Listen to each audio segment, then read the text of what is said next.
Welcome to my podcast where I talk about all things related to money mindset, finance, business, and investing. My name is Royston Cumberbatch, a qualified accountant with over 30 years' experience in finance and business. Coming from a very humble background, I have continuously challenged the assumptions and the expectations of what I'm capable of achieving for myself and others. Over the years, I've helped hundreds of entrepreneurs to decipher finance and to make more money and to run highly successful businesses. On this podcast, I will share with you tips, strategies, techniques, and tools that you can use to make more money, manage money better, and to maximize your success.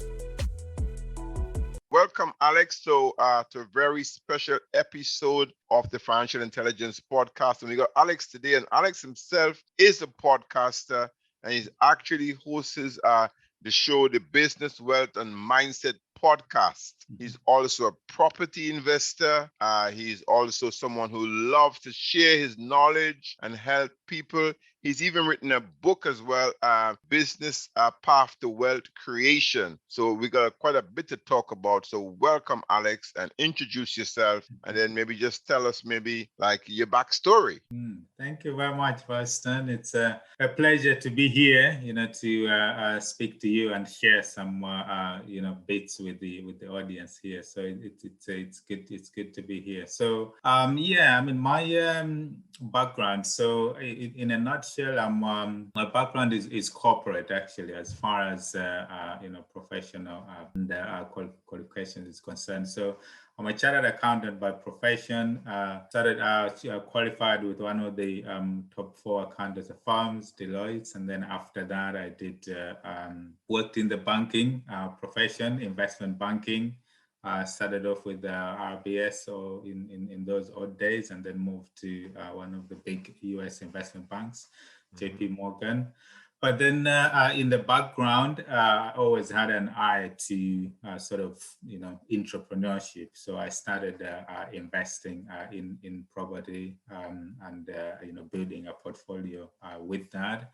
And then as we developed over time and developed the experience, we found that there was a lot of people who were looking to do the same. So we actually, me and my brother, we developed a hands-free property investing solution for people, which essentially means we provide sort of a sourcing, refurb, and letting so that people can actually do armchair or hands-free property investing with us.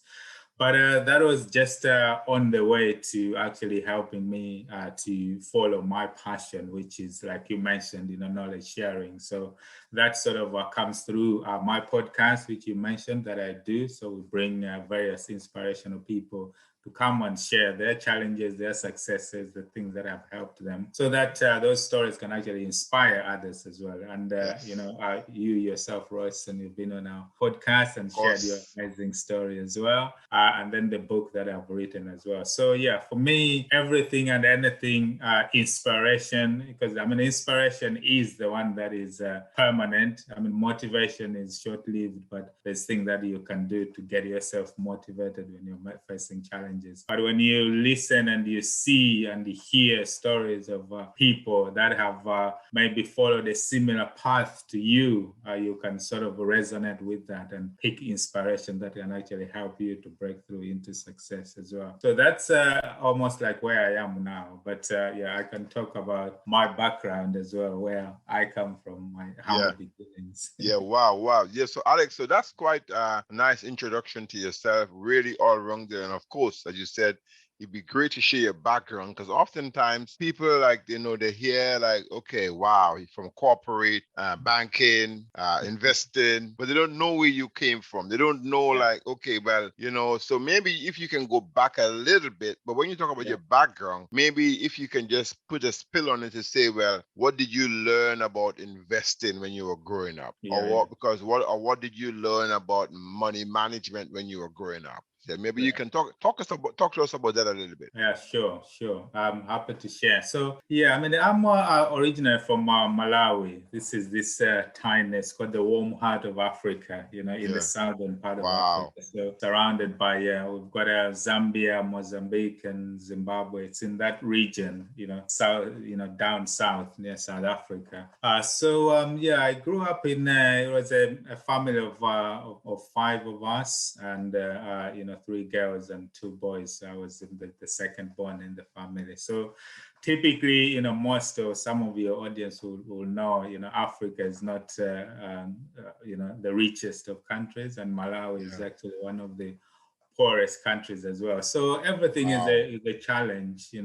My parents didn't actually, come from, well-to-do families. So, we had to dig deep. So, like anything, wherever you grow up, that's what you know. Life Yes. is hard. You graft, everyone around you is doing the same. So the main thing that was instilled in us about what can actually empower us was to work hard in school and do your Yes. education, because that's the main route that can actually help you to break through into whatever you want to do. So do well in school, work hard. So there was a lot of competition about that. That's because that's the only piece that we could pitch each Mhm. other about, who can do well at school and those kind of things. So I was technically one of the the best students, studying well and working hard in school. So I did my primary school. And then just for a little bit of the history of Malawi, for those who may know, in those days it used to be ruled by a guy called Dr. Hastings Kamuzu Banda. So he was you have a lot of dictators in Africa. So he was Yes. quite a dictator. He was ruling the country as the last president, but he had got an English education. He got a doctorate from here, studied in Scotland and all of that. So the one of the great things about him was his ethics, and also how he understood the value of education, and that Mhm. was key. So he built this academy in the middle of the bush, in Wow. one of the districts in Malawi, and actually modeled it on Eton College. Yeah, so he Wow. actually brought English teachers. He never allowed in his time for any Africans or Malawians to actually teach there. Everything was modeled, including the uniform, the bow ties, everything that he wore, and the food and everything. And he wanted to educate the top, like the cream of Malawi, to actually study English style education. And this was to be based on merit, not your means to be able to pay. So it was, of course, a very prestigious school. I mean, out of hundreds and thousands of students every year from primary school, they would, through a selection process, they would select only 80 students to go and study here. So, luckily I was one of those Well students done. Well who got done. Well done. selected to study at this school, through the hard work and everything. But you can understand a school like that, once you study, because the curriculum was all English, GCSEs and A levels, and you study classics as well, like Greek and Latin. So it was Wow. very out of place in Africa, but great for actually those who would get the advantage to study. So I went to that school and I did my GCSEs and A levels as well. And unfortunately, tragedies that happen for a lot of kids in Africa. My parents passed away when I was quite young, both of them. So that was quite a big challenge as well. Yes. Oh, That sorry to hear that. Yeah. now it had to be myself and my siblings to sort of fend for ourselves. Of Wow. course, you have family and other people around who will help, but in the end, they have problems and families of their own to look after as well. So it was in those moments you start thinking that, I have to really, work hard to make the best of what I can do with my situation. So yeah, I worked hard at the school, and then I managed to, after my A levels, to get a scholarship actually to study in Cyprus, of all places. Yes. It's a Because I lovely was, place actually. I've been there. yeah. I've been there. It's quite a lovely place. As a matter of fact, brilliant. Cyprus was actually ruled by the English up until recently, and Yes, the yeah. roads, and I mean, I think it has mixed culture Yeah, with it's got mix. It's got like the Greek and the Greek. Exactly, the northern exactly. part was invaded by the Turks in the So, 70s, yeah, isn't it? it's But mixed culture, but I know, yeah, lovely place, very hot as well. Anyway, it's yeah, go, brilliant. Yeah, it's a brilliant place, you know. yeah, go, So go. yeah, I managed to find myself there because I was like a classic scholar as well. So Yes. went there, Greek mythology, but then I started to move into economics and accounting. So that's where I started my SCCA as well. Ah, wow. Started accounting, and yeah, after a few years there, I stayed there about 4 years, and then moved to England to actually get the practical experience to qualify as a chartered accountant because I was, one of the top Amazing. accountancy firms. I managed to get in, and partly because I actually, scored like I was the third top prize in the final exams. Yeah, they This for the is here. top students they do. Yeah, in the SCCA, they give your gold, silver, and bronze. Yes. So I managed to get the bronze in SCCA exams, which is Wow. quite an achievement. That's The first amazing. the first African student apparently to ever get a prize of some sort in Man, you've higher done well. institution. You've done well. Yeah, so that was that was good, and then that obviously opened up opportunities to work here with the top accountancy firms, and then with that, I was able to move into investment banking. But again, for me, the mindset had always been Yes. questioning how I can achieve financial and the time freedom actually to live life on my terms. So with that mindset, there's always things happening. Of course, I'm in the day job, having a good job and working, everything sort of seemingly going okay. But always I'm thinking, what is it that I can do to actually get myself that financial and time freedom so that I can live life on my terms? So various things, would pop up. I would try to engage in things until one day I found a newspaper on the train going into London because I was living in St. Albans at the time in Hertfordshire, and they were advertising these free evenings where you would have like 3 hours of property information for property training. I think some people probably resonate or Yes, understand. yes, yes, of course. Yeah, so I just went out to one of these evenings just to understand more because generally for most people, when we talk about property, it's all about big monies, it's only for the rich and all of that, which, to some extent is true. But then in this, it was championing that you can actually do property without needing the money. Your own money, yeah.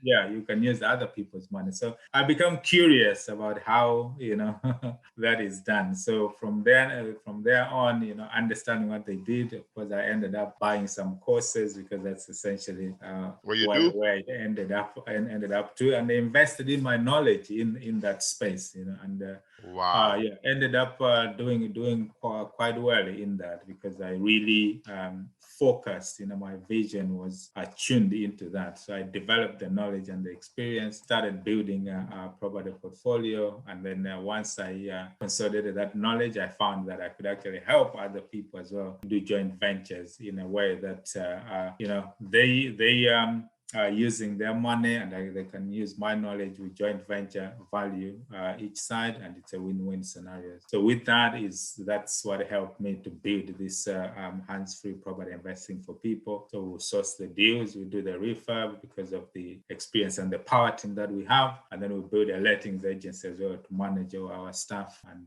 have everything in-house, as it were. So that whole thing enabled me to get that time and financial freedom to actually be able to do the stuff that I like and enjoy, the thing that I'm passionate about, which is the knowledge sharing with people, showing them the path that can actually help them to do the same as well. Amazing. Alex, your story is like, as I was listening to you, I resonate a lot with your story. A lot of stuff, I mean, that you have done, I have done, that's coming from the Caribbean and coming from really humble background and going to school and excelling. Actually, I was a valedictorian in my school. school. And it's just so much stuff that you talk about, you know what I mean, that really resonates with me. One thing I think that really came out at me, and I think I try to show people this as well, is that you can really elevate yourself by educating yourself, you know what I mean? And you can choose to educate yourself, not necessarily on formal education, but like you said, you actually did a property course. You know what I mean? So if I'm going to ask you in terms of your investing, well, in education, just as a ballpark, I mean, how many courses would you say you have done? And would you say that you could have built your property portfolio if you did not do the courses? Like when you look back, would you say that, okay, those courses really helped you? And any monies you spent, would you say it was really worth the money? Absolutely. I mean, I always look back to, for those, some of your listeners may have read Rich Dad, Poor Dad, where Robert Kiyosaki talks about the cash flow quadrant, where you've got like employees and self-employed, big business and investors. And the key message to that for me is that the mindset that is required in each of those is very different. Very different. Correct. Absolutely very different. So I realized earlier on that if I take the mindset that maybe, investing in my knowledge and development is expensive, or I can't afford it, or I can't do it, I wouldn't have done and purchased those courses. But I understood that for me to be in a different zone, I had to do something else. And the courses were absolutely, the game changer for me. And the key difference in the mindset here was that you're investing in something which, to some extent, you have a vision of what it's going to get you in terms of results, but it's not guaranteed in a way. So you are in a different zone. It's different to being in a day job. You're going to get your paycheck every month and it's stable and all of that.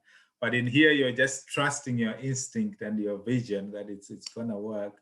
And you're putting a lot of money into it. And that's where you get the inspiration to look at other people who are achieving the same that you're targeting. And these courses and the mentors were absolutely a game changer because they just put you in the zone. I mean, like they say, your network is your net worth.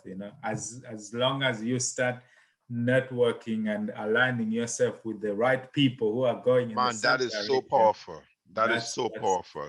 I mean, absolutely. Yeah, I mean, they actually say that you are the average of the 5 people around you. That's the next way of saying it, right? Yeah. So, absolutely. if you hang around with winners, you become a winner. Now, interestingly, for the property world, you obviously mentioned Robert Kiyosaki. It's a great book. I read it as well. I mean, would you say that you modeled anyone? I mean, who was your so like, did you have a mentor or someone you modeled in the property world before you actually start to execute on the knowledge that you learned? Yeah, I did actually. I mean, because in property there's a number. Certainly here in the UK, there's a number of big property gurus. The likes of Simon Zichu and Rob Moore. Samuel Leeds. Rob Moore was one of the key ones for me. He's good. Yeah, so I could see what they had achieved and their training programs as well were so much aligned to the things that I wanted to do. And there was a clear path in terms of what you could do, because every business, everything that you do, there's risk involved and nothing is easy. Of course. But if you have a blueprint and a plan to say, I'm going to, on a day-to-day basis, I'm going to do A, B, C, D. And on a monthly basis, I want to do this. And on a quarterly basis, I want to do this. And in 2-3 years, I want to be here. Then you have a blueprint and a plan to work with. So your vision is clear. But without that clarity, that's where people end up with overwhelmed. They have no direction. They don't know where to go. They find things hard and they drop them. They go and find something else. So these courses help to grind me into a direction and a path to actually understand the psychology of it, that, it's going to be tricky and difficult in places. But if your mind, which tries to pull you back into your comfort zone, if you listen to that, then you're not going to get to where you need to be, because this is where the 95% of people end up. They claw back to the comfort zone. And that's essentially how we are programmed as people. As long as our survival instincts or something is challenged and threatened, our mind, the amygdala, is actually programmed to bring us back to base, to our comfort zone. And that, your comfort zone is not where success lies. Your comfort zone lies outside of that. So mindset has been quite a big sort of A big part, yeah. And actually, and that makes sense because your podcast is obviously called Business Wealth and Mindset Podcast. Yeah, my absolutely. podcast is called Financial Intelligence Mindset Podcast. You know what I mean? That's brilliant. Yeah, Yeah. absolutely. Yeah. Absolutely. Yeah. So let's talk about like if you can call it your money story, your money journey. I mean, have you made any big money mistakes or investing mistakes? Yeah, I mean, investing is it's like anything, it's a learning process. So, but one of the key things that I did, because I had that understanding, because mistakes, you can learn from them, or they can ruin you, and you can quit, or do something that you don't want to do. But also, you can actually leverage from other people's mistakes. So Yes. earlier on, when I was actually doing the courses, part of the reason of doing that is so that I could eliminate some of the mistakes that I could do by going it alone. So leverage is key as well. So in my journey, I mean, there have been some mistakes I've done around maybe purchasing stuff that I would look to do planning, and then I don't get it, and then in the end, I'm having to wait longer than I had planned to actually realize. The good thing with the property is, in the long term, it can be a bit forgiving. Yes. Yes. But yeah, there's been things that I could have done differently. But some of the key things that I didn't get to make those mistakes is because I had leveraged the mentorship of people who had already been in the game, made those mistakes so that I didn't have to make them. Yes, and that's a common thing. And that's a common thing that, I mean, that's one of the things that we do as an online educator.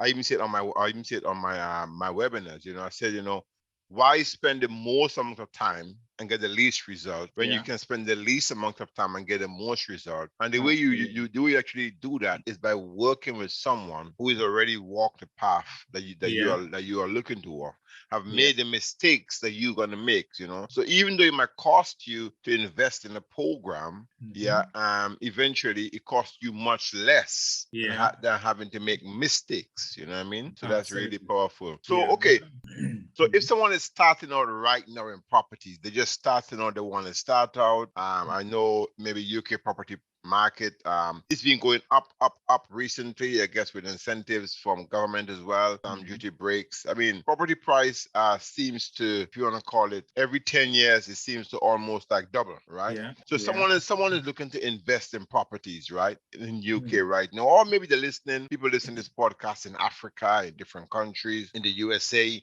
they want to get into properties. What are some of the kind of the basic first steps would you say that they should follow? So the first thing is to realize that in property investing, there is basically three main things that you need.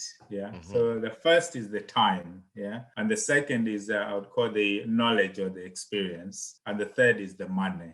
If you have all these three, you can go it alone. Just maybe invest in some training, but you can buy a property and start investing like that.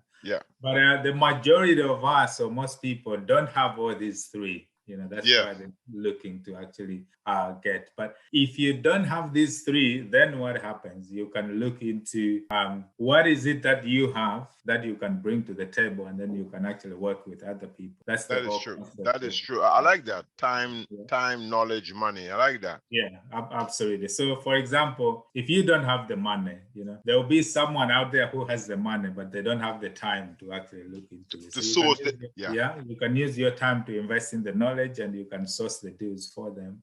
Then you get either sourcing fees, or even do joint ventures with them. If you can manage, if you have the experience, you can manage the projects and put the whole package together. People will invest, and you do joint ventures. And this is the stuff that I've done quite a few few times. But just like, we've spoken before, Royston, about everything also, rests on your big reason why, because that gets to be the driver of where you actually get to. What is your main big reason why you want to get into business or property or anything? And you have a great thing that you ask that people should think. Is it the seven step? Yeah, seven levels deep, 7 levels deep, 7 levels deep. Yeah, because I start with, it's some too, I different like you, I've invested in different courses and I taken away some of the tools and training that they've had in those courses, and I use them for people as well, because I paid money for it, right? Yeah. So, you mentioned a lot of stuff that's really fundamental for people looking to grow their business or invest, right? Yeah. Number one, you said, have a vision. Yeah, absolutely. Have a vision. And a vision, I go even further and I say visualize. See yourself achieving the success. Yeah. Like if you want to go into properties, see yourself being a property investor. Yeah. Picture yourself partnering with certain people, you know what I mean? But going back to what you're saying in terms of time, knowledge, money, why do you want to go into properties? Yeah. Don't just say because I want to make more money. Why do you want to make more money? Yeah. I want to help my family. Why do you want to invest in properties to help your family? Because there's other things that you can just keep going down until you really get that ultimate reason, that driver.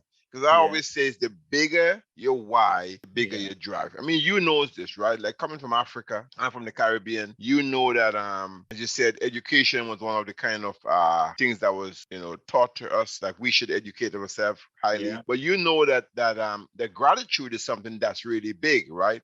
When as you said, like you lost your parents, etc., and you had a family, so you had to pull together.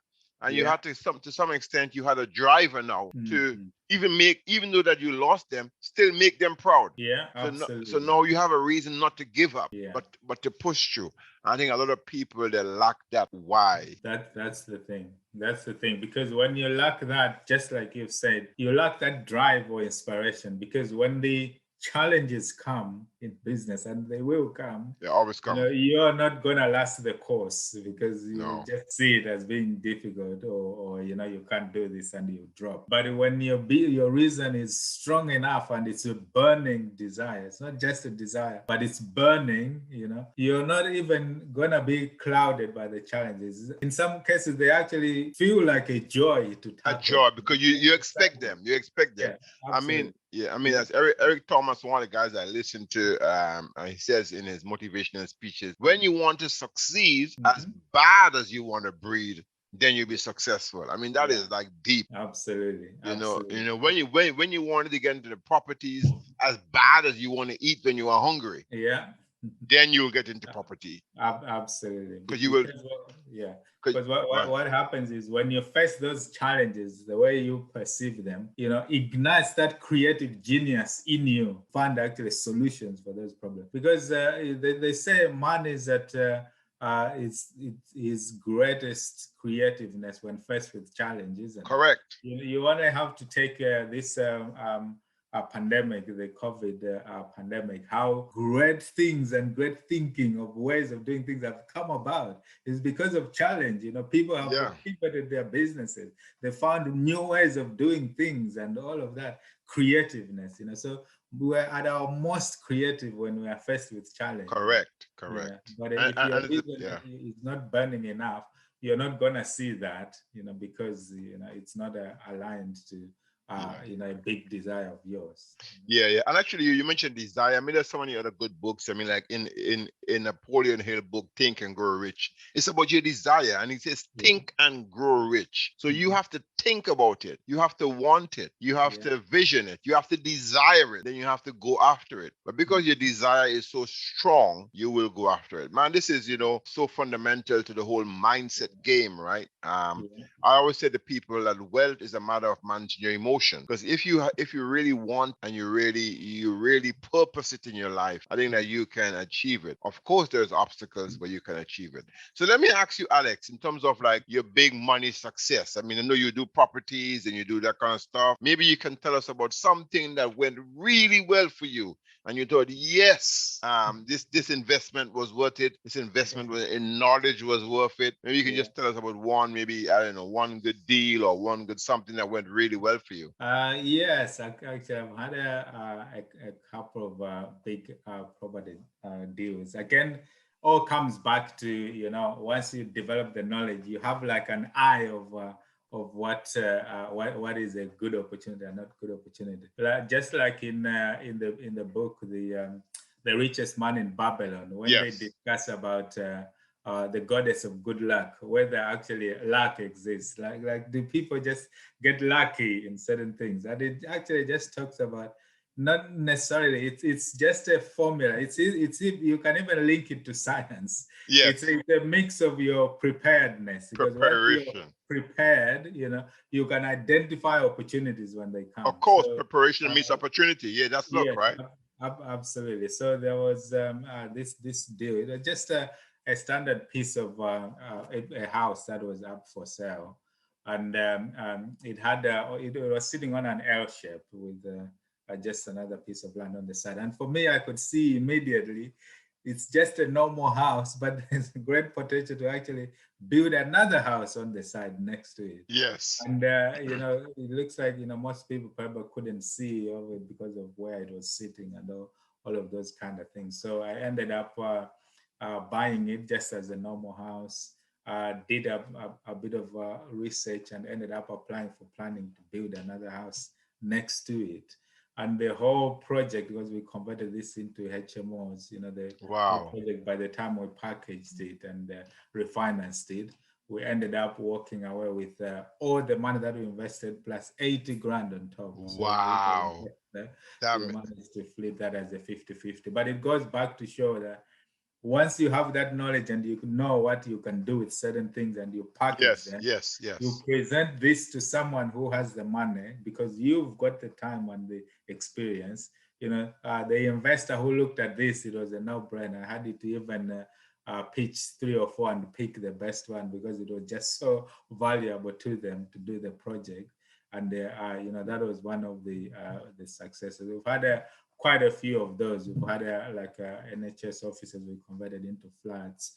But once you build that knowledge, it builds into confidence, it builds into Yes, your yes. value and your brand, and that is just as valuable as anything that people might have, including money itself. So Yeah, and yeah, there's always a bit of momentum, right? Once you yeah, kind of once you do one good deal and you say, yeah, wow, I just said you buy, you restructure, you yeah, build, you refurbish, you yeah, sell, you flip, as I said, you get some profit. You're thinking, wow, no, you have a bit of yeah, a bit uh, of momentum. You're building momentum, a momentum, bit of like a feeling of, yeah, let's look around for a next even better deal, you know what I mean, or yeah, similar deal or good deal, yeah. So absolutely. that's really, really good. Cool. So I mean, in terms of just generally as a property investor managing money, because I always like to share tips with people about managing money, because obviously I would imagine that you have to manage your cash flow quite a bit. Yes, And I yeah. guess being an accountant, that came natural for you. I mean, but would you say that being an accountant helped you to manage your money better, or would you say that you still had to learn as an investor how to manage your money? Yeah, I think obviously, being an accountant and understanding some basics about finances, has its own advantages. But knowing what I know people who are not accountants and they can just manage their money Yeah. even better than myself or anyone. So there is certain basics that you have to understand about money. Otherwise, you don't know what you're doing. Understand the even some key metrics of Yes, metrics. Yes, business, correct. yeah, what is happening, and that is quite key. Otherwise, you could just be working hard on something that is actually draining you or even losing you money as well, which wouldn't work. But the key message is also that you don't have to do that yourself. Where we talk about where your skills lie, yeah, and Yes. leverage as well. So you You can can leverage find, knowledge, yeah, leverage other knowledge. people. So yeah, if it's an area, obviously it's an area that's key and that's crucial for a business. But if you don't have the skills and thing, you can leverage that with an accountant who's passion and they every day they breathe accounting and metrics and thing, and they can do that for your business.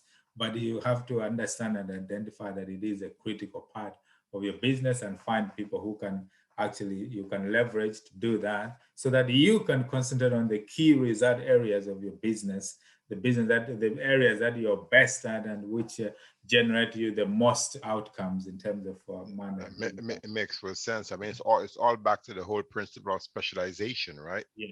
Yeah, I Yeah. mean, do what you're good at, or also what you're not so good at. Some people even say, like, hire someone who is smarter than you Yeah. in a particular area, and pay them, manage them, and build your business. Wow. Okay, so we're coming to wrap up now. So Alex, so let me ask you, I've asked everyone on this who come on this podcast this question.